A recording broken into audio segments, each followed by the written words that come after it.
Before this wall, my memory as a child, my father and I were able to drive our car from the town of Ramallah all the way to Yafo, to Tel Aviv, to the beach, to the zoo, pretty much every weekend. And nobody harassed us. We were able to just shop. We were able to enjoy the beach. This is my early memory as a child. There was not even one checkpoint. Things start changing immediately after the beginning of the first Palestinian Intifada. It started with the chant from the river to the sea. Very romantic.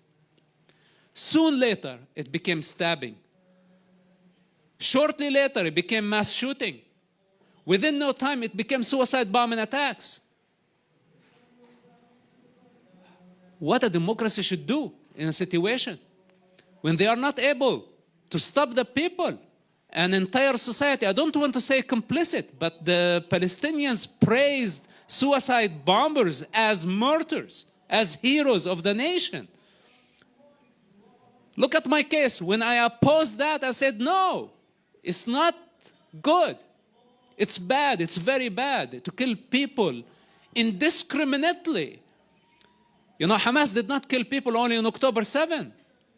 Hamas has a long history of suicide bombing attacks. They blow up universities, schools, buses, markets, beaches. They targeted everywhere.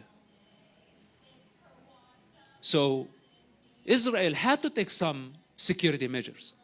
And again, even in the best democracy, when you are under consistent threat, there are exceptions. And some of the civil laws could be actually replaced with some emergency laws. Even the United States did this during the war against terrorism. So when you are under consistent threat, it's very different.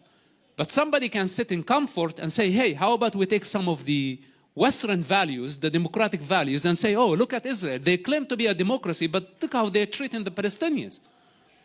Well, terrorists in prison, have they earned equal rights to decent citizens in civilization who know their responsibility and their obligation towards the other, who don't harm the others?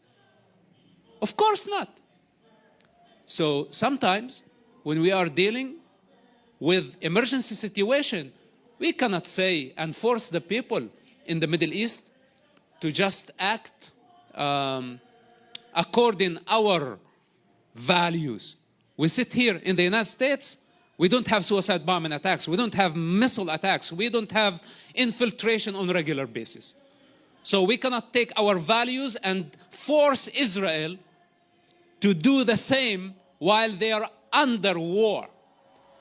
We cannot force Israel to send and risk the lives of thousands of foot soldiers in order for us to reduce or minimize the civilian casualty, which Israel is already doing.